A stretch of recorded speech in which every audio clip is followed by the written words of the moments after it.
Has this ever happened to you? When silence feels louder than words? When your absence ignites more chaos than your presence ever did? Why is it that the moment a woman withdraws, the ones who dismissed her suddenly panic? The secret lies not in action, but in restraint. In Jungian psychology, this paradox is called withdrawal of projection, the mirror cracking. Tonight we uncover the perilous beauty of doing nothing, because sometimes doing nothing becomes the most dangerous thing you can do. 1. The mirror is not a man. Why do women so often chase the reflection of their own unhealed wounds through the men they cannot hold? How many times has the unconscious belief whispered, "If he validates me, maybe I am enough"? Beneath attraction, beneath desire, is often not love, but the silent replay of shadow wounds, searching for resolution in the shape of another person. This is the first trap, mistaking the man for the mirror. A woman believes he is rejecting her essence, when in reality, he is merely reflecting back the fragments of her unclaimed self. Jung calls this projection, the unowned parts of the psyche cast outward onto the other. When attention is poured endlessly into him, she unknowingly abandons herself, feeding the very void she tries to escape. The consequence of this illusion stretches far beyond heartbreak. Women caught in this cycle find themselves in a labyrinth of familiar pain. The emotional unavailability, the craving for breadcrumbs of attention, the silent agony of wondering why love feels like begging. Left unchecked, this pattern breeds resentment, numbness, self-destructive attraction, and the deep belief that she was never truly seen.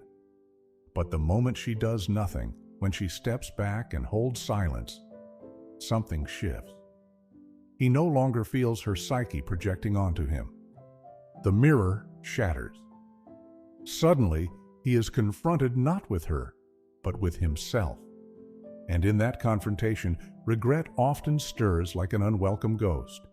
He claims she feels different, but really, he now feels the full weight of his absence. Imagine a queen seated upon her throne in stillness. She does not plead, she does not justify. She knows that she is not the mirror, but the monarch who once looked into it. Those who gaze upon a true queen either rise to reverence or they slink away in shame.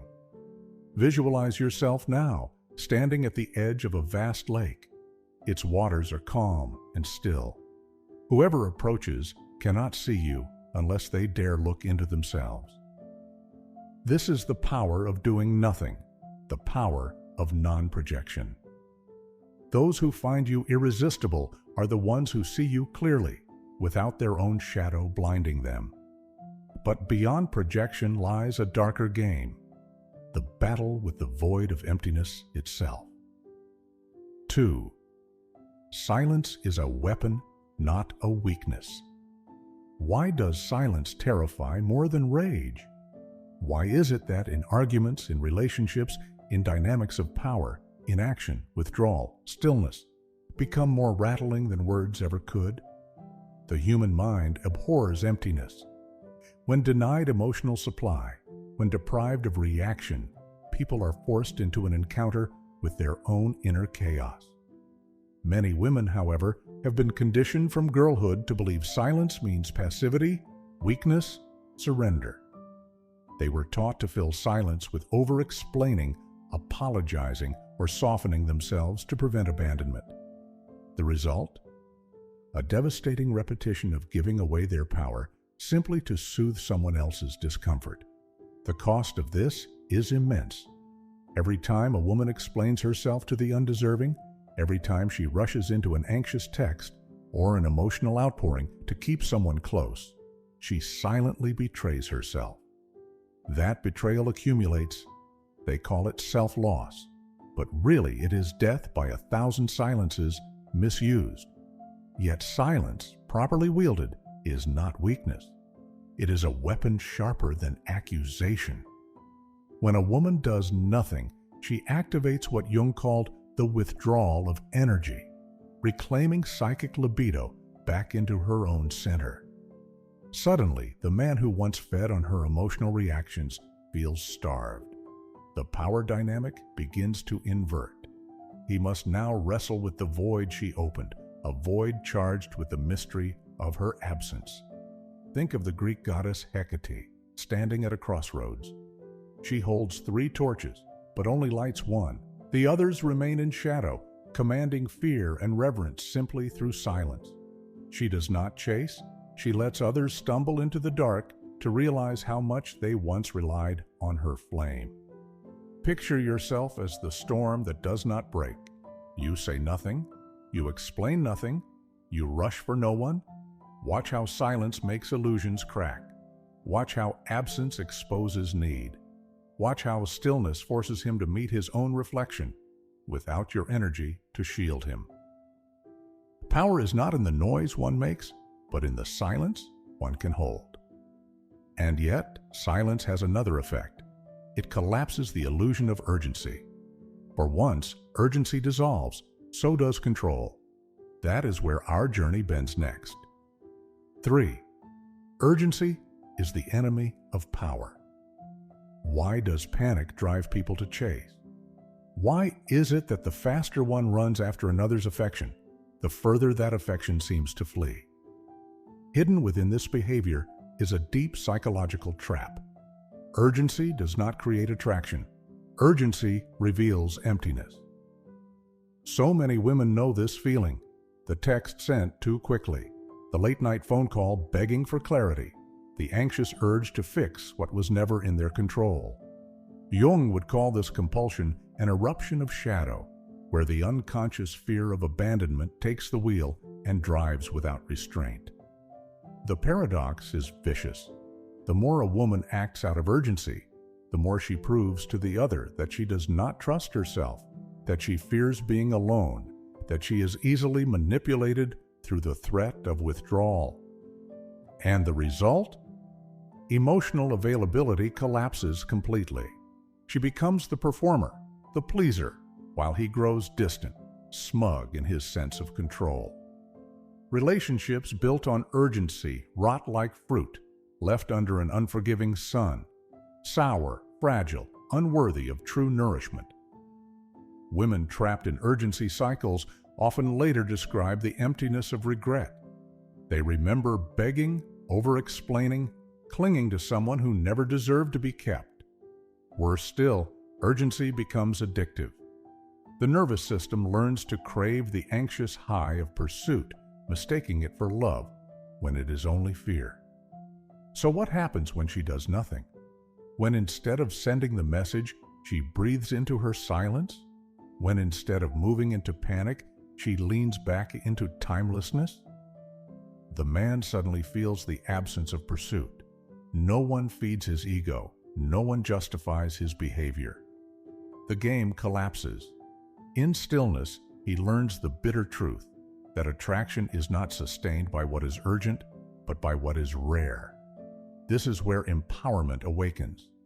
Jung taught that individuation requires confronting the void, facing the unnecessary illusions of control, and discovering a center that does not beg for completion. A woman who no longer fears the passing silence, who no longer acts from urgency, becomes untouchable. She becomes a storm cloud above the desert, unpredictable, commanding, and impossible to cage. Picture yourself now as a mountain unbothered by the rushing winds. Storms howl, rivers race, people run in desperation, but you remain immovable, timeless, eternal. The mountain does not chase, it only witnesses. Urgency dies in the presence of true power, for time bends to those who refuse to beg for it. But beyond urgency lies another kind of trap, not where one begs for attention, but where one becomes addicted to the emotional chaos created by another. That is where we now descend, into the battlefield of psychological addiction. 4. Emotional chaos is a drug. Why is it that some women cannot leave the very men who harm them? Why does the heart cling tightly even when the mind knows better? This is no mystery. It is neurochemistry. Chaos is addictive. When love is inconsistent, when validation comes in waves of hot pursuit and cold dismissal, the brain releases chemical surges that mimic narcotics. This is not merely desire. It is dependency. Women caught in this loop are not weak. They are bound by invisible threads of trauma bonding. Each cruel silence followed by a moment of attention trains the nervous system to crave unpredictability. Jung would call this the dance with the shadow, falling in love not with the man, but with the unresolved father wound, the archetype of rejection dressed in a lover's face. And the consequences are devastating. She finds herself unable to leave situations that strip her of dignity. She rationalizes cruelty. She calls abandonment chemistry. She mistakes her nervous system's panic for passion. Meanwhile, he enjoys unearned devotion, hooked by nothing more than her unhealed hunger. Time is wasted. Energy is stolen. Her soul begins to fracture under the weight of self-betrayal. But doing nothing begins to interrupt the pattern. When she withholds reaction, she cuts the supply chain of chaos. No frantic text, no emotional meltdown, no desperate soothing of his dishonor. At first, withdrawal burns. The nervous system screams for the drug. But silence starves the addiction. Over time, the brain rewires, power reclaims, and the shadow, once projected, returns to her where it can be healed. Myth gives us an image for this. Persephone, once kidnapped into the underworld, stops eating the poisoned fruit. Without feeding on it, her power to choose returns. Women who stop feeding emotional chaos reclaim their freedom. The drug loses its grip. The attachment dissolves. Imagine yourself now walking through a loud marketplace where everyone screams for attention. Instead of responding, instead of turning your head, you close your eyes. You keep walking in silence until the noise fades into nothing but wind. That silence, that refusal of the drug, is your liberation. Those who master themselves no longer crave the chaos that once enslaved them. And when a woman withdraws from the drug of emotional chaos, a magnetic irony emerges. Those who once controlled her through inconsistency come running back, now desperate for the very reaction that is no longer given.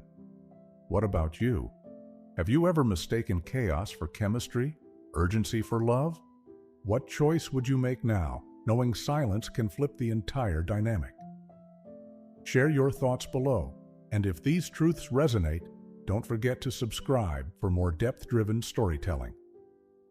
5. Withholding energy reveals true intentions. Why do people show their truest face not when they are indulged, but when they are deprived? Why does withdrawal of attention expose more truth than 1,000 words ever could? The unconscious does not reveal itself when fed. It reveals itself when starved. This is the secret many women discover too late.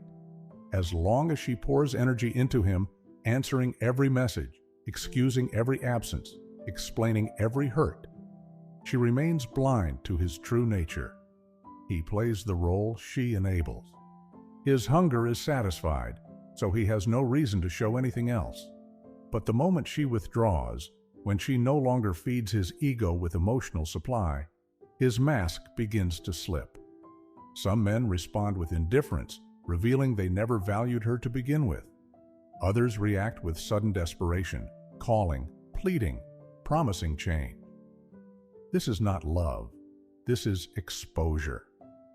Doing nothing flushes out the shadows. Jung would call this the stripping away of persona, the false mask consumed when authentic motives emerge. The tragedy is that women conditioned to overgive rarely dare to reach this moment of revelation. They fear silence will mean abandonment, that if they do not too eagerly invest, his affection will vanish. Yet what greater betrayal exists than clinging to a connection that only exists because you keep it alive by overextending? A bond that depends on constant sacrifice is not a bond, it is bondage. But when she does nothing, clarity arrives. The wolves reveal themselves when the feast is gone. The loyal few remain steady, silent pillars unshaken by her withdrawal. Withholding energy is not about control, it is about discernment. It lets her see who was truly there and who was only consuming. Think of the sun. Its energy nourishes, its heat sustains. Yet imagine if the sun dimmed for a day. Only then would you see which flowers still turned toward its warmth and which weeds shriveled without its effortless giving. This is the feminine power of withhold. Not punishment, but purification. Visualize yourself stepping back, folding your arms, closing the gates of your energy. Picture the line of faces outside your palace doors. Some walk away uninterested, others bang on the gates in protest. But only a rare few will kneel in patience, knowing your presence is worth waiting for. Silence separates truth from illusion. Those who vanish when you do nothing were never truly there when you gave everything. But knowing who remains is only half the story. The deeper question is, what hidden power arises in you when the giving stops? That truth is far more transformative, and it leads us to the next revelation. 6. Reclaimed energy becomes radiance. Why is it that the moment a woman pulls her energy back, she suddenly feels a strange glow return to her body? Why does the man who once ignored her now call her name when she is no longer seeking his? The reason lies in energy itself, what Jung referred to as psychic libido, the life force that becomes misdirected and depleted when poured endlessly into another. When a woman is fixated on a man, especially one who does not honor her, she sends her psychic energy outward. Every thought, every fantasy, every anxious replay drains her. She becomes emptied for herself, for her dreams, for her destiny. This is why women often feel exhausted in toxic relationships. The draining is real. The psyche bleeds out through rumination, and the more she chases, the dimmer her glow becomes. But in the moment of doing nothing, when she refuses to chase, when she silences the compulsion to explain, when she stops imagining herself through his eyes, the bleeding stops. Energy flows back to its rightful owner. She feels it as peace first. Then it becomes power. Soon, it transforms into radiant magnetism. The glow others see is no accident. It is energy no longer being wasted. This is what makes silence dangerous. Her power grows as it reroots in her own life. The same energy that once made her weak becomes the very fuel that makes her unforgettable. Men sense this shift without explanation. They suddenly feel she is different, mysterious, untouchable. But the truth is simpler. She is no longer feeding them. She is feeding herself. The metaphor for this lies in the phoenix. Burned and stripped down, it seems dead when it falls silent in its ashes. But in its stillness, energy returns, fire rekindles, and wings unfurl with brilliance that blinds the unworthy. To watch a woman do nothing after giving too much is to watch her become the phoenix, terrifying and magnetic. Visualize yourself now as that firebird rising. Imagine the glow in your chest returning, the heaviness of sorrow shedding into embers. Each time you refuse to pour your energy into someone who cannot receive it, the flame inside you grows stronger. Your glow begins the moment you stop dimming it for someone who cannot see.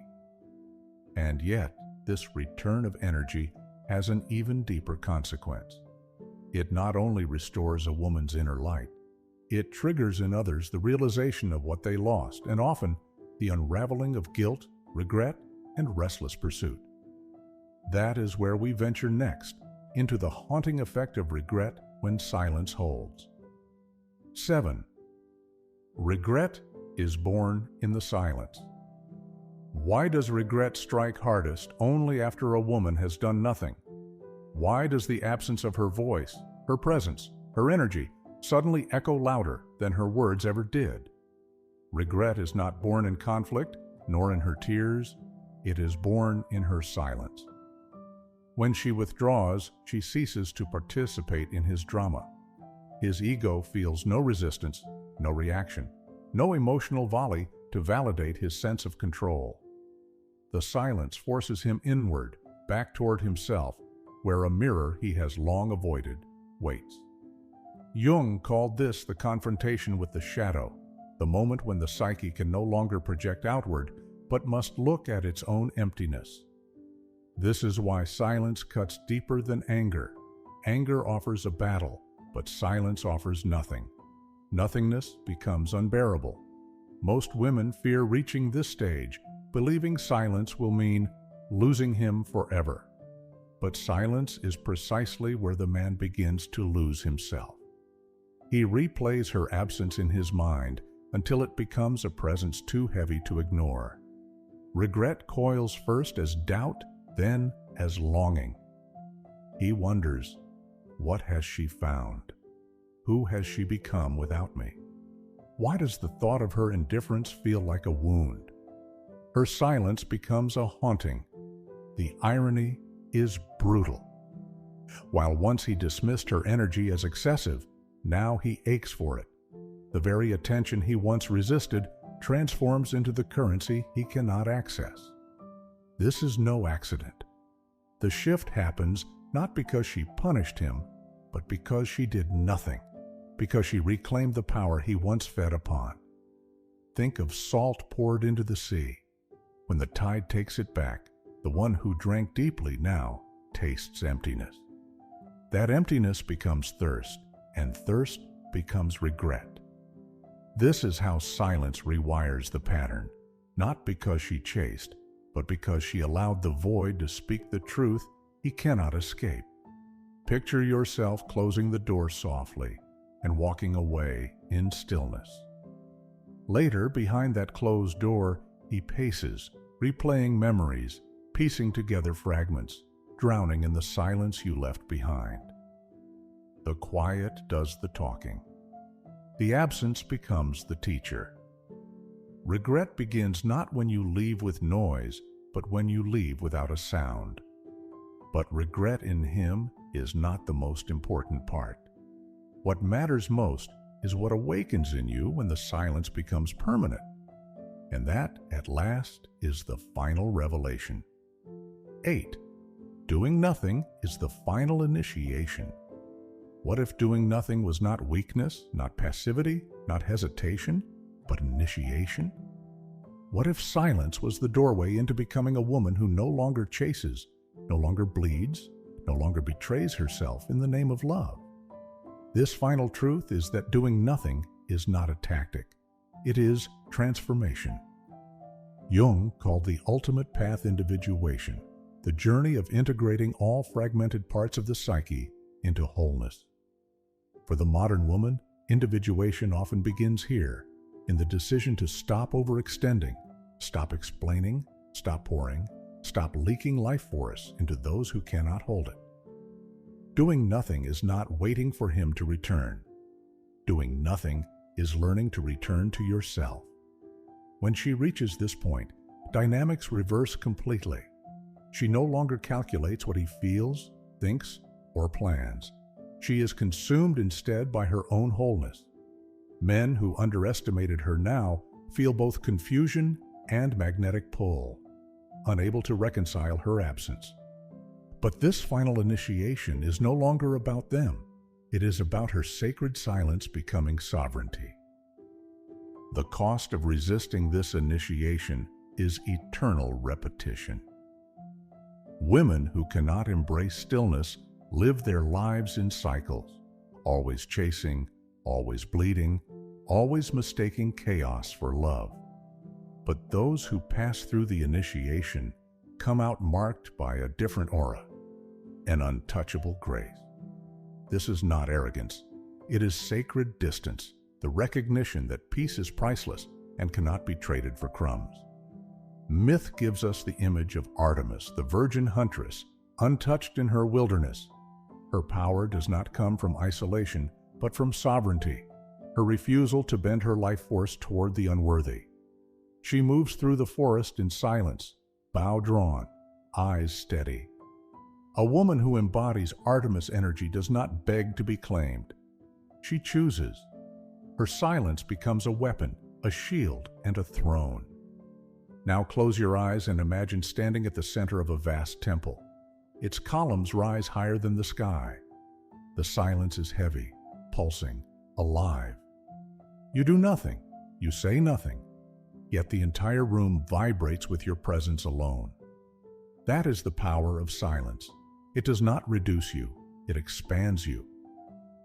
Doing nothing is not waiting. Doing nothing is choosing yourself loudly without a word. And so the world shifts.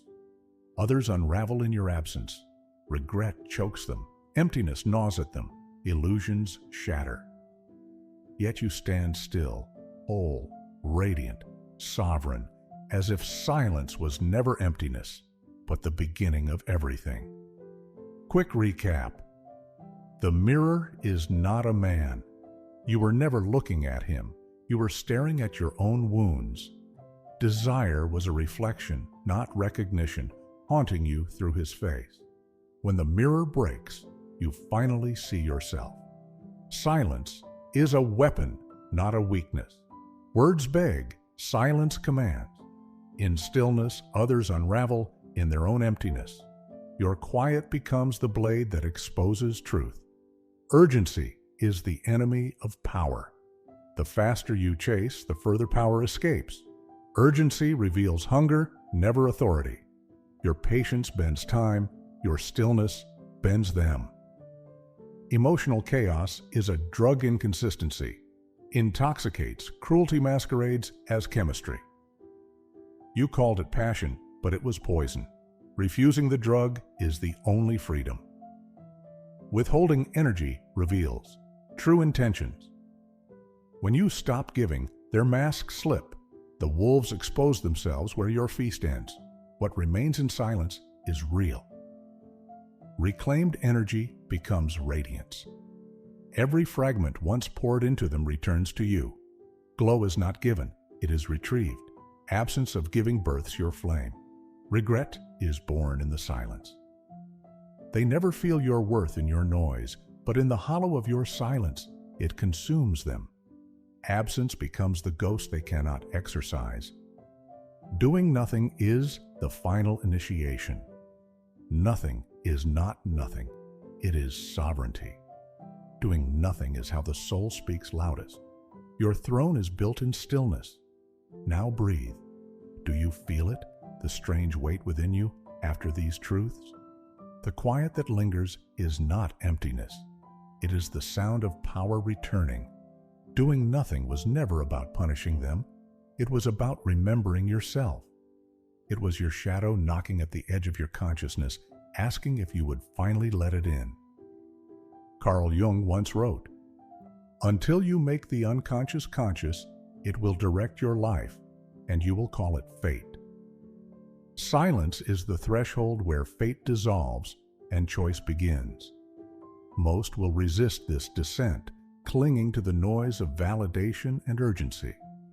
But for you, the silence is no longer unbearable. It is a temple. It is the soil of your sovereignty. Every initiation is dangerous. Every awakening demands blood. But this one requires only that you stop bleeding for others. Your absence is not void. It is radiance condensed, waiting to rise. Those who are meant to meet you will feel its heat. Those who cannot withstand it will burn away. Your silence isn't weakness. It's the beginning of your return to yourself. So the question remains, what part of you is still performing, just to be loved? Subscribe to Young Mind, where your shadow speaks, and your soul finally listens. This content is for informational purposes only, not professional advice.